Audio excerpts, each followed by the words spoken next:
There were many Kevin Ryans that people knew, but the one I've had the privilege of knowing was a fair, moral, and funny person, a person who always knew the right thing to say to me when things were good or bad, and one I could always count on.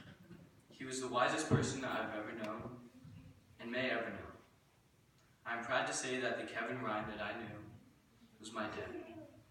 He and the good memories I was fortunate enough to share with him will be carried with me everywhere I go. His family, friends, and the people whose lives were touched by him will never forget the impact he left on their lives. Every moment I spent with him, I enjoyed. And all the good memories I've had will never be forgotten. Thank you.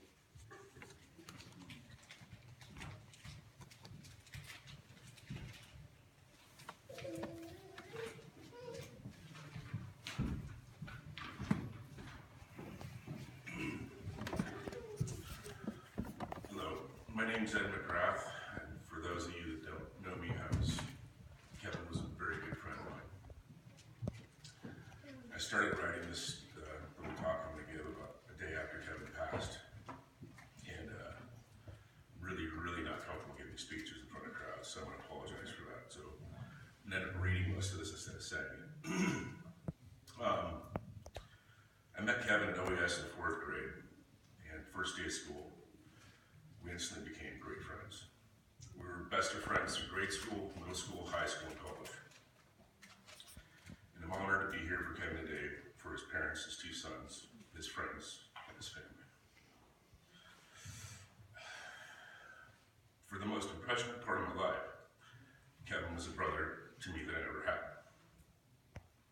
On the first day we met, we created an instant friendship that lasted for decades, and his mother and father, Kitty and Jim, became best friends with my parents, Stan and Mary Ann. Kevin and I shared many passions, our heritage, our love of music, especially U2, love of travel, skiing, good beer, whiskey, and of course our family and friends. I thought the best way to talk about Kevin today was to simply share some stories of our time together, and hopefully someday we'll meet again and share many of these stories and create many more. Kevin and I experienced a lot and did a lot of amazing things together. Kevin and I experienced a lot and did a lot of really stupid things together as well, most of which I'll share for a later date for you, Kegan and Micheal, Mike, when the time is right and more appropriate setting. That being said, some of those stories I wanted to share with you today. I could speak about the time we're in Molokai, Hawaii. Kevin got stricken, obviously, with chicken pox. And the witch doctor my parents took him to told him it was just mosquito bites. Or I could talk about the time that half the Jesuit priest, beer and wine mysteriously went missing from the cooler after a pitch tournament where Kevin and I had been given the duty of cleanup. Probably getting in trouble for detention. Those are also stories for another day. Still a mystery.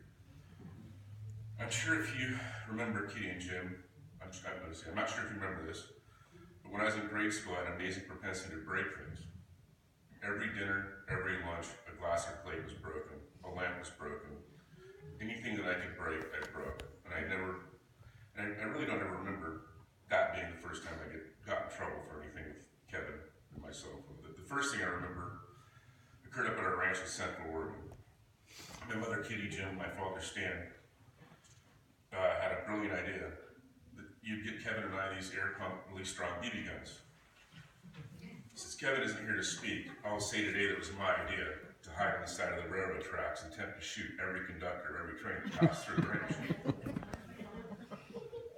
Now again, Kevin isn't here to speak for himself, but he was always a better shot than I was.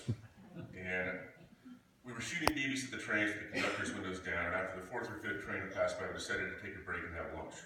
It's a really hot summer day, so we needed that break. And I'll never forget eating lunch at the kitchen counter and watching this massive guy come down the walkway towards our front door with a Union Pacific hard hat on. I immediately ran and dove into the bathroom before Kevin had to stand there with a piece of sandwich in his mouth while our parents fielded the ravings of the railroad. I cannot remember the punishment we received for shooting at it, at least hitting one conductor, because I think I blocked it out of my mind, but it certainly wasn't fun. We spent a lot of time skiing up in Mount Hood, and I remember one night we were skiing the Glacier from Timberline to Government Camp and got lost and almost spent the night on the mountain until the skier with a headlamp say Kevin. Remember that night? I also remember we're in grade school spending a lot of time with Kitty, Jim, Kevin, and friends near Mount Hood camping in the White Sand River. It was another time I remember getting in a little trouble. Kitty probably made the best pickled egg sandwich known to man. She was an amazing cook. That being said, my mother had spoiled me terribly, and egg salad had not been certified to pass my tongue at that point in my life. And I remember Kitty, when I had a showdown, I sat at that picnic table for 6 hours, as I was told I could not leave unless I ate it. And I remember another friend of ours there, named Kevin as well, who would walk by me every hour and tease me about being in kitty timeout, waiting for me to eat my sandwich. So I'd had enough. I picked up a massive mud-coated green bean, waited for him to pass by, and he started laughing at me again. I threw it at him, went right in his mouth and down his throat. He went crying to Kitty, who had seen what was going on, figured out it was time to let boys be boys, and freed me from my self-inflicted timeout. All of us boys decided to go on an adventure and went down the river a couple hours, crossed a bridge, and then trekked back through the thick forest on the other side of the river, way past our camp. Remember this story? The sun started going down, and Kevin and I realized there was no chance we were ever going to make it back to that bridge. So we all had the brilliant idea of crossing the White Sand River. Now there was snow on the ground, the river was raging fast, and it was bone-chilling cold. All four of us crossed the river about halfway the river on a log, and got knocked off, and got knocked in the river. We made it to the other side, and I remember being asked to sit with our friends while Kevin and Jim had a chat. I remember the swat on his butt sounded like a shotgun blast going off, and I heard the crying and the wailing. He deserved it, we all deserved it, and it was another one of those times I remember doing something not so smart. So that's where I'm going to stop with the not so smart stories. There are enough to fill books. Some of the people involved in those stories are here today, like Mike McGrath, Pat Shrett, Pete Landry, a few others. Kevin's good friend Evan Warrencott, who lives in China, couldn't make it. Mike Verdrosky from Wisconsin couldn't make it, and Tom Spitznagel, who's refereeing a basketball tournament in Walla Walla, couldn't make it today. So they'll want to send their best to your family. One of the most unbelievable stories I shared with Kevin is a story I've told 100 times to friends, relatives, customers, and acquaintances. Every single time I've told this story, eyes roll, people laugh at me, and almost certainly think, is this guy crazy? Did his parents drop him on his head? Was it all the nefarious things he did in college? Well, the truth be known, the story is true, and my two great aunts and Kevin, who've now all passed, were the only others at this point that experienced it with me. I was so worried about it, that my wife thinking I was nuts or dropping my head as well, that long ago I took them to meet Kevin at Island at Karaoke to confirm the story, as my aunts had already passed. My wife and children can attest to the fact that either Kevin and I are both nuts, or the story has totally happened and is true because we both attested to it. The story I'm referring to is in reference to a trip my great aunts took Kevin and I out to the Olympic Peninsula in grade school. Early on a Saturday morning, we all woke up to what we thought was a massive hailstorm. Kevin was the first out the door of the cabin we had rented. He started yelling for me to come see what he was seeing. What we all saw was that it was raining frogs. Small nickel-sized frogs. Not 10 frogs, not 100 frogs, not 1,000 frogs, but hundreds of thousands of frogs covered every inch of the ground, the trees. Everything was literally covered in frogs. It's something I'll never forget. It was one of the most unbelievable things I've ever seen in my life, and it was an experience I shared with my best friend, Kevin.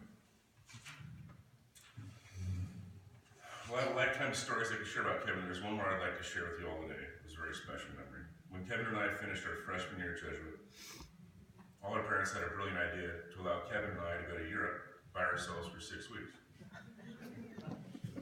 It was a trip of a lifetime, an experience I will always keep close to my heart, as I'm sure Kevin did. The trip started out in England, and then we both made almost an immediate B-way to Ireland. We departed from Liverpool, and this was the beginning of another story I'll never forget.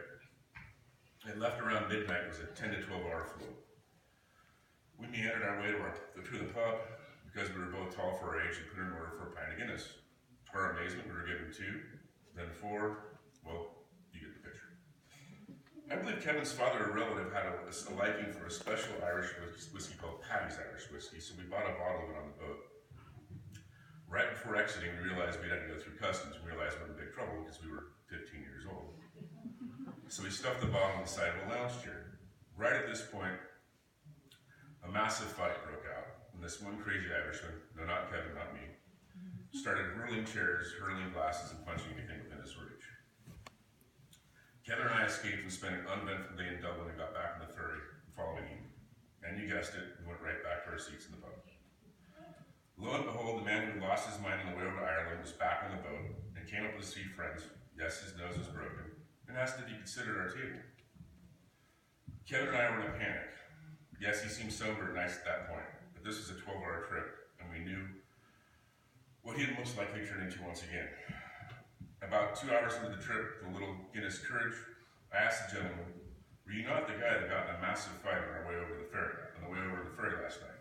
And this is when he told an amazing story. His mother had passed away, and he was en route from England to Ireland to attend his mother's funeral. He admitted and apologized for losing his temper, but said his mom and dad were looking over me that day. He said, after the fight, I grabbed my bag, and sitting there was a bottle of Paddy's Irish whiskey, my family's favorite. And my brothers and I shared that bottle of whiskey on the way to the funeral, and it calmed me down, and it was sent from the heavens. Kevin and I told him a story about us leaving the bottle behind, and he just broke down and cried, thanked us a million times, and then he took out his guitar and sang his Irish songs for hours, paid for our food and drinks on that trip. And I know Kevin kept in contact with that gentleman for many years after an amazing trip. It was one of those special experiences I shared with him that I'll never forget. So Kevin, we all know you're in heaven waiting for us to reunite again.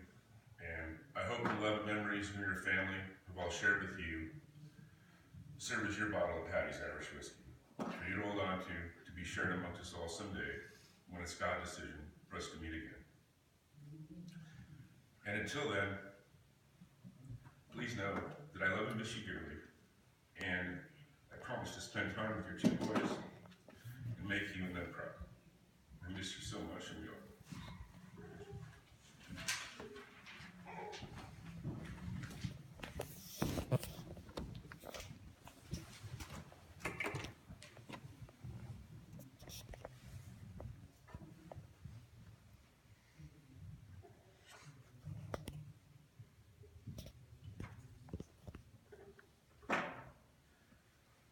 Dear Dad, when I learned you had died on Sunday night, shock doesn't even begin to describe how I felt.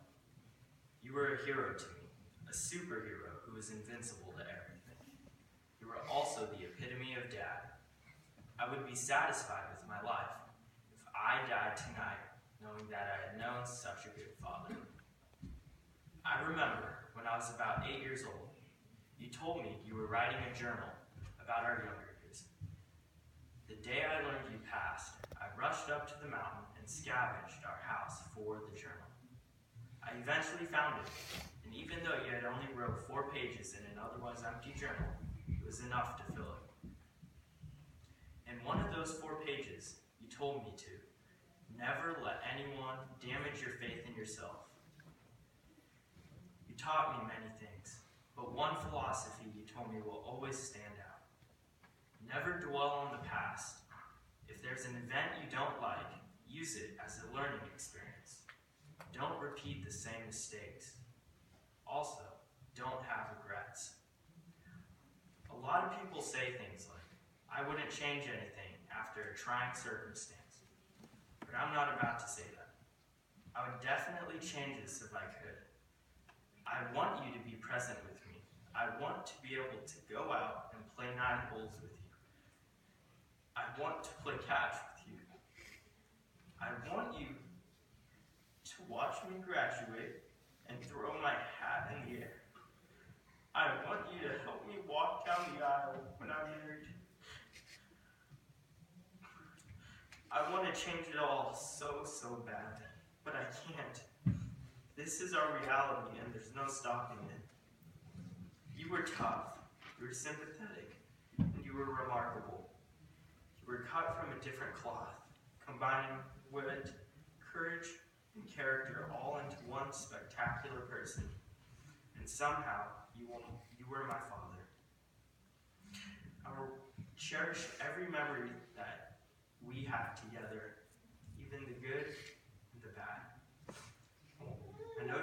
not present with me physically, but I know you are with me every step of the way spiritually. Thank you for everything. I will hold every moment we have together close to my heart.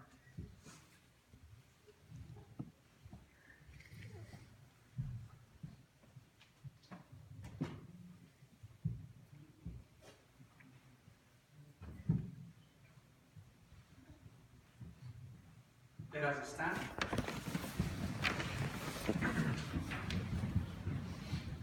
To you, Lord, we command the soul of Kegan, your servant, in the sight